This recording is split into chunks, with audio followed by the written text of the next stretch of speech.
So, for those of you that don't know Sam is a neuroscientist, author of 5 New York Times best-selling books. Is also got a meditation app called Headspace and a very popular, Waking Up. Waking Up, I thought that was a great joke. And then Making Sense is your pod, right? Yeah.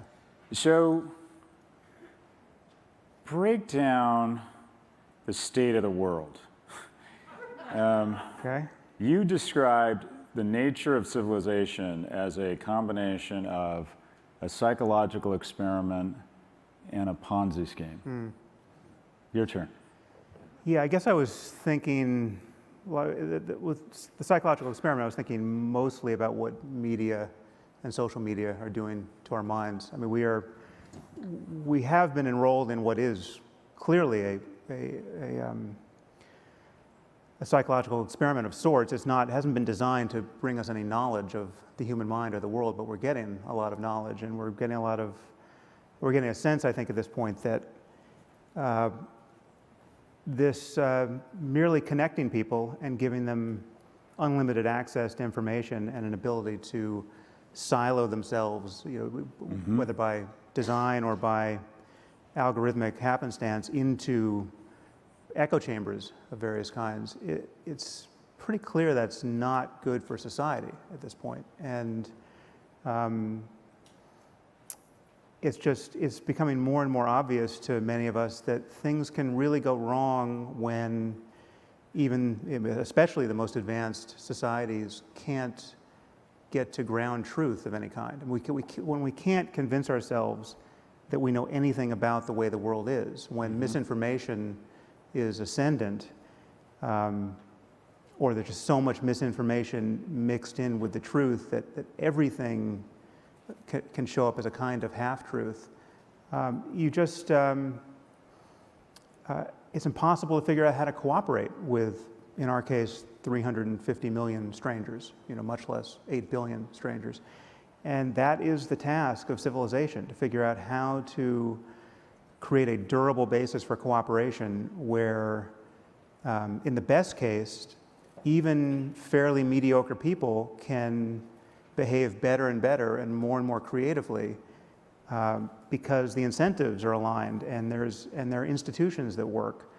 And we're witnessing I think a significant unraveling of all of that, just based on the amount of noise that has been introduced into our thinking about the nature of the world.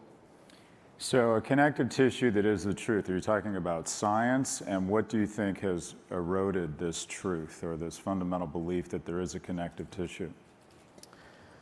Well, there's been a fairly terrifying breakdown of trust in institutions, and for understandable reasons in many cases. I mean, as I've complained a lot on my podcast about this, most of our institutions have been captured by this ideology of, the kind of a social justice, kind of moral panic, in my view. It's not that there's no social justice problems to rectify, there obviously are, but, and obviously I'm now striking a note that is quite discordant with what you just heard from Chelsea, who I've argued with about these things. But I mean, you have last week, The Lancet, a preeminent medical journal, one of probably the 5 best medical journals on earth, is now referring not to women, but to bodies with vaginas. Right? Now, this is, whatever you think about the politics around trans rights, and I am super liberal on that point, this is where scientific rationality and the English language go to die, right? When we can't actually use the word woman as a noun in a medical context or in any other context without fearing that there's going to be a witch burning, based on a kind of activist culture that has been leveraged by social media. And that you have seen that kind of capitulation to dogmatism and bullying just writ large across our institutions, media, academic, corporate, and it's not being exaggerated. It's often spun, even by your co-host on your podcast, as being exaggerated. But it is also in reaction to very troubling trends on the right. I mean, just, we have just sheer craziness around the what should be a unifying insult to civilization, this pandemic, right? The fact that we cannot get half of our society to agree that the pandemic isn't even a thing, and yet they're terrified to take the vaccine. We got half of our society that thinks that COVID is really no factor, but the vaccines for COVID are terrifying, right? And the fact that that got flipped around and we can't unflip it is a failure of conversation. And what's crucial is that the institutions themselves are so distrusted, whether it's government or science or media, that it's just citing the journal Nature or citing the CDC is synonymous for half the country with just delusion. You're just doing the work of a discredited institution. But if you think about three pillars of the truth, if you think about academic institutions, which I think about a lot, if you think about the media and you think about the courts, I would argue that the courts are the only one that have sort of done their job. The academic institutions used to be the pursuit of truth, now it's the pursuit of support of a narrative by whoever is most persistent and loudest. Which institutions do you think are holding up and which ones do you think are breaking down the fastest? Well, the courts did some necessary work around the election. That was definitely true. It's hard to take the temperature from outside of any of these institutions, and it's hard to know how bad things could get next week. I mean, on some level, you're only as credible as the last thing you said, right? This is true for all of us personally. It doesn't matter how much status you have in our society. You're basically one tweet away from witnessing the ruination of your gravitas and your reputation, or two tweets away. Let me just, I'm channeling Kara right now. Yeah. I call it cancel culture, she calls it accountability culture. Like, who would cancel you? You have your own podcast. You can say offensive things. I mean, canceling means usually your employer or your department revoking tenure or firing you, or the New York Times kicks you out. But aren't you, I mean, you're pretty insulated. I mean, are you really, is cancel culture really a fearful thing for you? Isn't it just quite frankly that occasionally you're wrong and you get called out? Well, no, but the truth is I've taken just immense pains to be very hard to cancel because of the kind of things I want to talk about. And so I consider myself to be unusually insulated from this problem, but I'm very worried about it on behalf of others, because I hear from the people who are in our institutions who can't speak, right, who will privately agree with me and say, oh, I'm so glad you said that, but within their own lives, professionally, they're seeming to be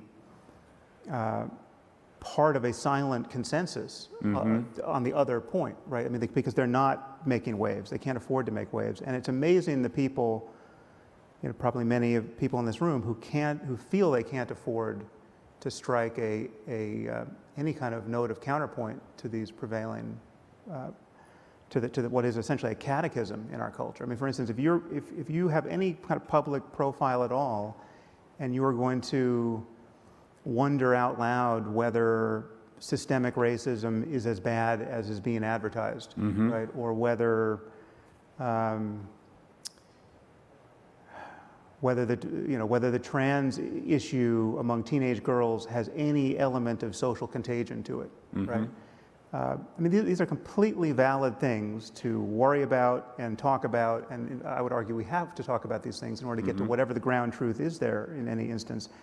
But to say either of those things, I mean, even if you're someone like J.K. Rowling, right? I mean, J.K. Rowling is as uncancelable as an author is on Earth in our lifetime, really. And she was very close to getting canceled. I mean, I would argue that if she weren't J.K. Rowling, if she were an author merely of our stature, she would have been canceled. Her next book wouldn't be published. But when people are opening theme parks to express the brilliance of your IP, that's the key. Theme parks. That's the Kevlar. Billions of dollars. Well, you would think billions of dollars should be the key, but there's so many people who are immensely wealthy who do have fuck you money, but they can't actually say "fuck you" in the current environment to this kind of tension. But you can't. You have to be able to diagnose the problem. So how did we get here? Like, what was it? Is it overcorrection? Is it that we're angry about things, so we find fake perpetrators? How did we get? If we don't understand how we got here, we're not going to be able to figure out a path out. What were the trends that got us to this place? Assuming people believe that maybe there is something amiss. Well, we got here, it depends what variable you're talking about. Like on something like race, obviously we got here through a long history of odious racism in our society, right? So we had a lot to atone for, correct for, and that work is not yet fully accomplished, no doubt. But we have made immense progress, right? And there are many people in our society that seem to want to behave as though we've made no progress at all, or it's a simulacrum of progress. It's a false progress, and we're really at some kind of crisis point here with respect to the variable of racism in our society, and what's crucial is not what any one of us believes about that. What's crucial is that we actually can't talk about it civilly within our institutions, right? I mean, because the moment you get 3 sentences down into that conversation, someone's going to call you a racist, right? And that's such a despicable thing to have thought about you. It's so reputationally nullifying that no one can afford to take that chance. No one, at least they think they can't afford to take that chance. And yeah, so if you're a professor, if you're an ordinary journalist, if you're I mean, you really have to think about whether it's worth rolling the dice with your career at this moment over that thing. And that's true on many other issues. But again, obviously, there's a reason we were all held up against this funhouse mirror of what was happening in Trumpistan for 4 years, and that seemed to give credence to the sense that there's a tipping point on the other side, right? There are people walking around with tiki torches saying Jews will not replace us, right? And so that this derangement on both sides is understandable, but there is an asymmetry here that that some people will disagree with me about, but I think is real, which is the far right really is still the fringe, even with Trump. It's not in terms of cultural influence. The Nazis do not have real cultural influence, right? The white supremacists don't have real cultural influence. The people on the far left who are bending our conversation, who, if you just did a keyword search replace in what they say, everything they say sounds like a Ku Klux Klan pamphlet, right? I mean, it makes absolutely no sense if you flip it. They have immense cultural influence. I mean, every school in the country, I mean, certainly every private school and many public schools everything's getting filtered through this woke outrage machine. And again, it's not that there's no truth in it. It's not that there's nothing to worry about with respect to race and class, which strangely never gets talked about. But wealth inequality is an immense problem that we need to get our arms around. And if you solved for that in a race-blind way, you would be benefiting all the right people, according to what the left's agenda is. But no, I mean, we have new forms of segregationism. We have people, areas of schools where whites shouldn't enter, right? Because there's a social experiment underway where it's just, this is the multicultural area, and if you're a white person who wanders into it, you're guilty of some kind of desecration. And this is, I think the crucial thing to understand is that the goal has to be to get to a society where we care less and less about the superficial differences between people. And it seems to me patently obvious that the path there can't be a matter of caring more and more about these differences in the meantime. It's just and that's is essentially what's happening on the left. And it's so people who people who were actually living in a post-racial society, in the sense that they simply did not care about the color of anyone's skin, right, or anyone's sexual preference, or gender identity, right? I mean, there were many people living truly ethical lives, having broken out of this again, what was really truly a toxic past with respect to those forms of bigotry. They're getting pushed back. They're being told by this corner of the culture that no, it's too soon to say that. It's going to always be too soon to say that you're post-racial or truly blind with respect to these differences among people. These differences have to be ramified. They have to be acknowledged. You as a white person have no stand. I mean, Chelsea just said it from this chair. You as a white person have no standing with which to say anything about race, right? That's madness, right? It's absolute madness. And the goal for us ethically and intellectually has to be to arrive at a time where we don't care about these things. We simply don't. I mean, no more than we care about hair color, right? I mean, like, I just imagine if we were coming from a time where people had been discriminated against based on hair color. Well, then, yeah, obviously that would be totally perverse, and progress would look like getting over that, And you don't get over that by.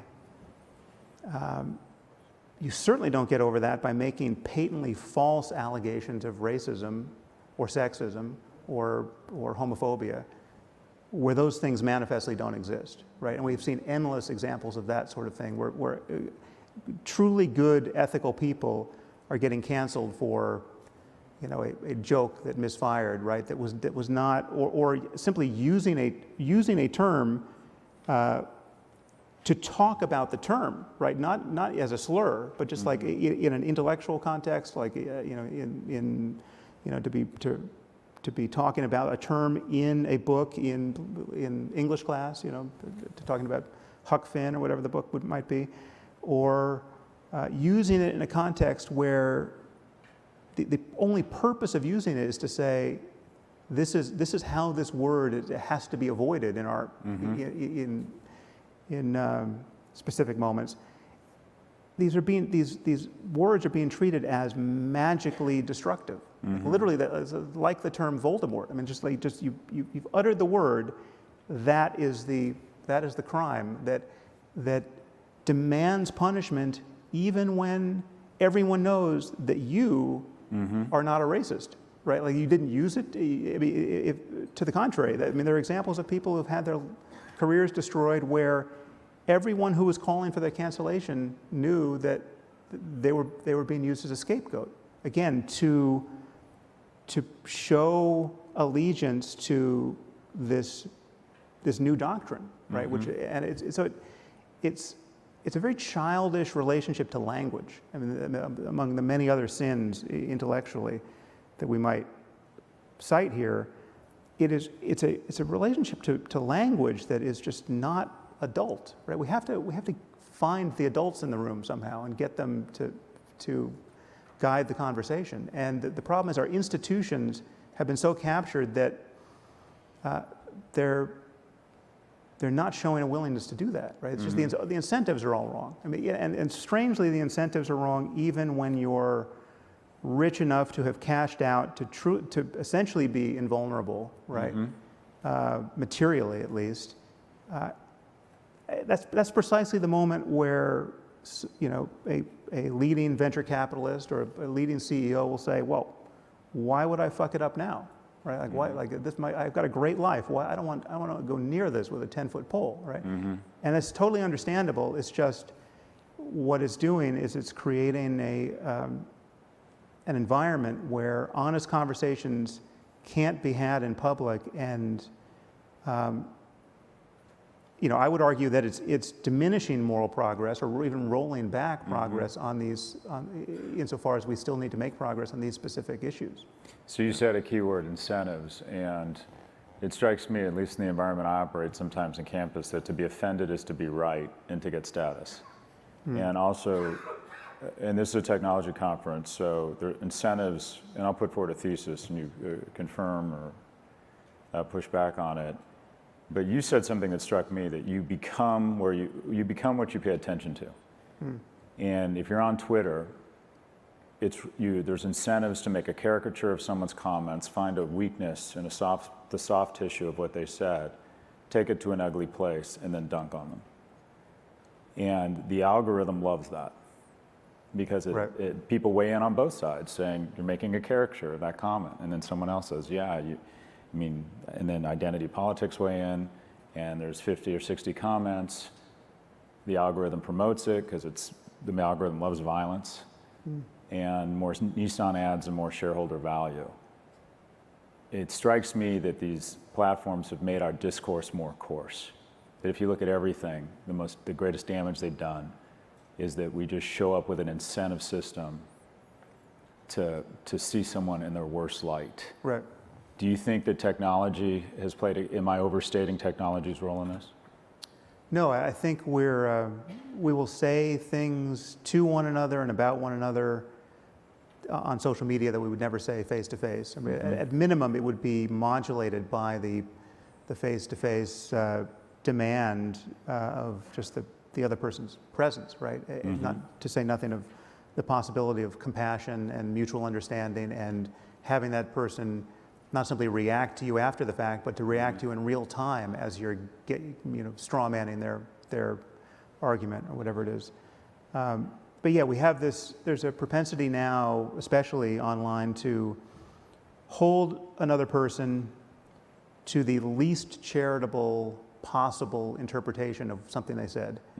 And no matter how they try to take their foot out of their mouth, or try to take your foot out of their mouth. Too late, go after them. It's just, you hold them to that, and even when it's manifestly untrue, it's in many cases it can be the complete inversion of what they meant in context.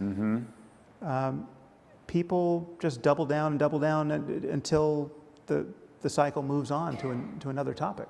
Right? So I asked to do this because Sam has had a profound impact on me, and one of the things you said that changed the way I approach the podcast is, you said, and when I asked you for solutions, and that is, when you're interviewing somebody, you want to set them up, don't be afraid to push back, but you want to set them up to give the best version of their argument, so we can really, really look at it in a fair light. Yeah. And I found that what I thought was the right way to approach media was to try and play gotcha, call people out, use my intellect and facility with words to twist their argument, and then boom.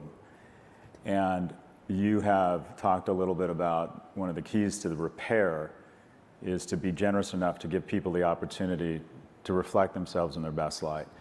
Can you comment on that and other what I'll call practices? I don't want to call it gratitude practice, but like a healing practice that maybe we start teaching, at a fairly young age, to help reverse this trend of trying to position people for failure and coarseness? Yeah, well, on the point of not doing gotcha interviews, I think that there are certain norms among journalists that I object to. I mean, and it's different depending on the context. So on television or on radio, there's less of this. At least you can't be completely misconstrued because you're saying whatever you're saying. I mean, editing can go against you, but in a print interview, you really can just give a totally distorted version of what someone has said or meant.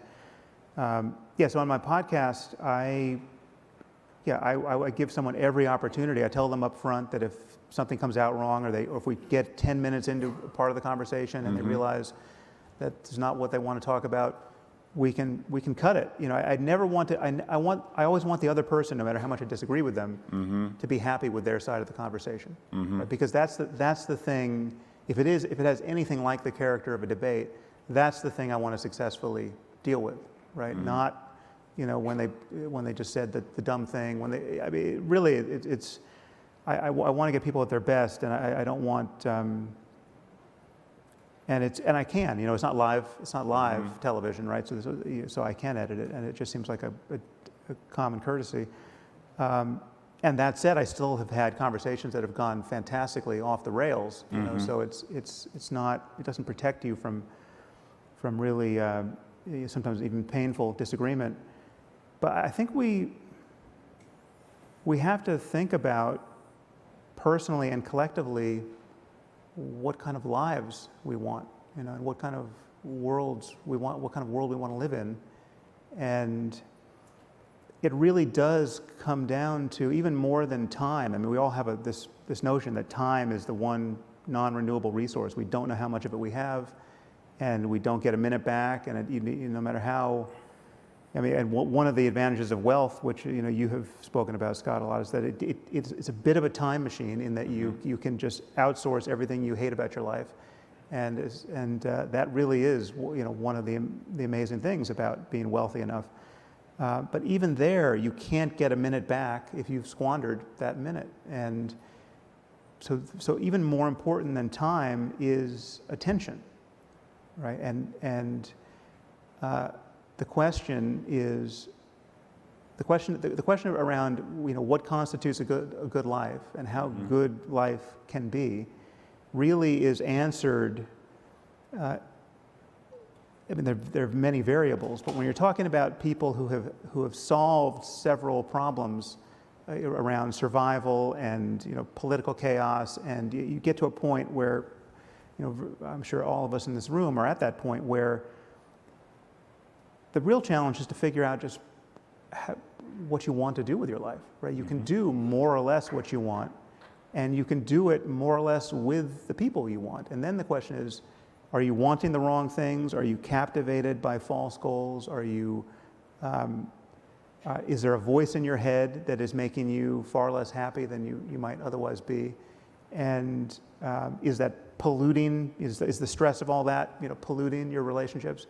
And it really does come down to what you're doing with your attention in each moment. And this is, I know there've been other conversations about psychedelics and perhaps meditation here and that. I mean, the promise of those practices is in transforming what is available to attention in each moment. And I mean, just how good can you feel?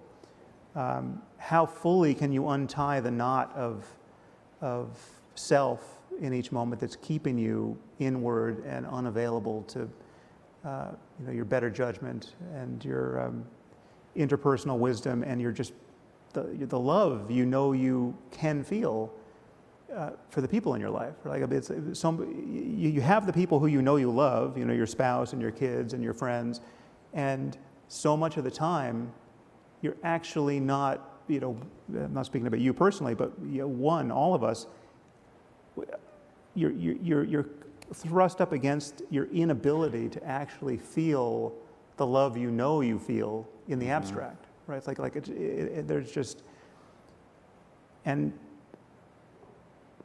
when you realize that this is not a dress rehearsal for anything. I mean, this is the show, right? All of that is so tragic, right? It's such a tragic missed opportunity that then I think the demand is to become serious about what are you doing with your attention, moment to moment, and then when that's part of your framing for each day or each hour or even each epoch of 5 or 10 minutes, then when you pick up the phone and you see what some schmuck said about you on Twitter and you feel yourself getting spun up into that, then it does seem like a colossal wastage of energy and attention, and so much doesn't pass that test, and so much of what we built into our lives and have trained ourselves to care about doesn't pass that test. What do you find are the most common barriers between us and our more loving selves?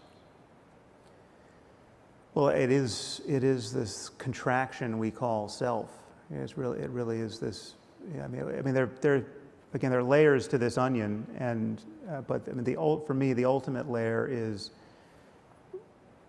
there is this illusion that virtually all of us are captivated by more or less all the time, that we are not identical to experience. Rather, we're having experience from some position in the head as a self. There's a subject riding around in the car of our body, right? I mean, we don't feel identical to our bodies. We kind of feel like we have bodies, and we are a self that is worried about the future, and regretful about the past, and not entirely at ease in the present moment, and can't and feels that it needs to lurch from one positive experience to the next in the hopes of that the sort of the area under the curve will summate to a happy life. But I was just watching this documentary about Anthony Bourdain. I don't know if any of you saw it. It's on Netflix now. Roadrunner, I think it's called. And I didn't know him, but I mean, here's a classic case of someone who, from the outside, looks like he has everything, and brought so much joy to people. I mean, when you saw the outpouring of love after his death, I mean, that was not an anomaly. That was a direct expression of just how much joy he had brought to people. So here you have a life where someone is doing exactly who's free to do exactly what he wants. He's doing something that almost everyone envies. It's just amazing. You go anywhere, you travel the world, you go to these great places, you have engaging conversations with people, you export all of this to the rest of humanity in terms of in books and shows that they find incredibly entertaining, and then you reap all the rewards of the adulation associated with that.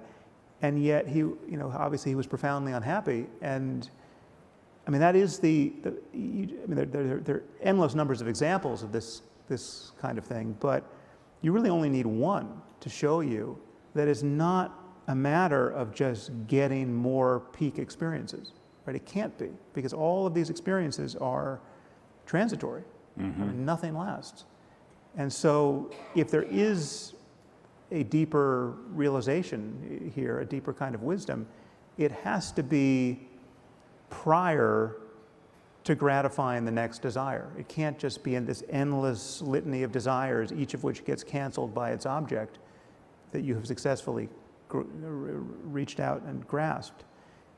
There has to be something about the nature of mind that is already a basis for tranquility and compassion and happiness. And is the nature of that relationships, expressing love? What is the nature of that satisfaction or that catalyst for being in the moment? Well, I think it's prior to that. I think to have really healthy relationships, you have to already be happy. That's A six-year-old master. So I apologize. I wanted to have a couple questions, but I'm going to ask one more. You said another thing that sort of changed my approach.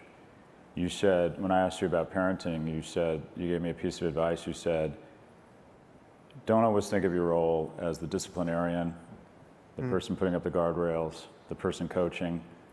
Occasionally, not occasionally, on a regular basis, you just have to show love. Yeah. Can you comment on that and any other learnings you've had on parenting through COVID? Well, I guess there's probably one piece of fine print there, because you have boys and I have girls, so you might have a slightly different responsibility to society than I do there. But that aside, I think, I just noticed that so much of the time when I shift into teacher mode or pedagogy mode of any kind, it's so unrewarding, right? It's not, even when it goes well, it's not nearly as good as just being delighted in their company, and again, we're incredibly fortunate, and there are many other situations to be in where there's enough chaos in your corner of the world that there are fires that have to be put out. But when that's not what's going on, and you actually are free to just decide how to be happy in the company of the people you love, defaulting to love and just enjoying each other's presence, that's got to be where the center of gravity is. Question. Scott, Ina Fried with Axios. maybe it's, I am one of those women who was born without a uterus. So I'm curious, help me understand why it is that in order to deal with these massive issues, climate change, the virus, et cetera, why do we simultaneously have to dehumanize and delegitimize transgender and non-binary folks who are speaking their truth about their identity? Why? I don't understand why those two things are in conflict. Yeah, well, I would just disagree with the premise of the question. I don't think there's anything dehumanizing about using terms like woman and man to make a specific point. I mean, they're not intrinsically dehumanizing.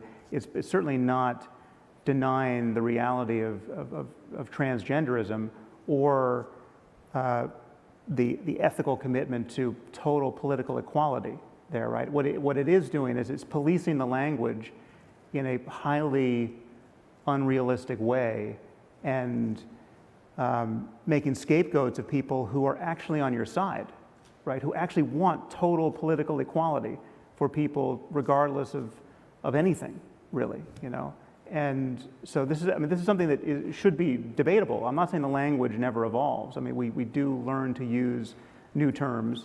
But it's having real world consequences. We have, in many states, trans youth are not getting access to health care. They're not being able to use the restroom because of the actions and the words. These laws are coming out of the actions and words of the people you're defending. Well, but no, some of it is coming from a backlash. I mean, again, we've got two extremes amplifying hysteria on both sides, right? And there is just this violent pendulum swing, even in the course of any given day, between the two. And what we need is a reasonable middle that, again, is committed to political equality, right? And actually has compassion as its moral ballast, right? I mean, there are things that are non-negotiable, right? And I mean, perversely, as you go further to the left, you get really stark examples of moral confusion, where there are people who would castigate me for what I just said to you, but are actually kind of agnostic about the treatment of women in Afghanistan under the Taliban, right? Like, who am I to say that putting women in cloth bags is bad, right? That's an ancient culture. They've decided that on their own. That's maybe my own colonialism and bigotry. No, you can't have it both ways, right? So there's a lot of moral confusion proximate to your side of this debate, and that has to be sorted out, right? And I mean, again, it's a conversation. What I'm really arguing for is the moral emergency parameter that we've put over it, right, has to be relaxed, right? We have to talk about what we have now is like a trigger warning standing in front of our entire civilization, right, from the point of view of the left. And you're getting a reaction. I'll grant you're getting a reaction from the right that is another topic of valid concern, right? It is hostile and it's overreaching and it's amplified by real authoritarianism and, in some cases, theocracy, right? I mean, you have. But that starts with you saying I'm not a woman. It continues further. No, I'm not. Acknowledging the reality. Your situation only makes sense by first acknowledging the reality of biology, right? The only way to discover that you're trans is to discover that you don't feel compatible with the biology that was on your birth certificate, right? But now we have people who are literally saying that you shouldn't put boy or girl on a birth certificate, right? That should just be decided later, right? Because it's so toxic for society to have made that decision, at birth. There's so many reasons why that isn't good public policy, right? But again, what I'm arguing for is not any specific remedy now. I'm arguing for a conversation where the temperature has been turned down, right? But that's not what's happening. What's happening is that you literally have to be J.K. Rowling not to have your life destroyed if you say what I just said about the term woman, right? And Guys, I apologize. Yeah. Ina, I apologize. I just need to get to a couple thank other you for questions. the question. Sir, are you waiting for a question? Yeah, if you don't mind. Hey guys, Joe Holder. I have I guess a quick statement and a quick question. The first one being how you talked about the so-called left having a lot of cultural power and amplification. But how does that connect, you think, or which one you think might be a little bit more dangerous when compared with the right, who might have a little bit more, say, power in terms of the way like the government operates in the United States? So the juxtaposition of kind of the cultural influence, which seems to, of course, dominate the social media, online conversation, but the real life creation of really the society in which we exist that the other polarized side has. Well, I don't think the right has the power in the U.S.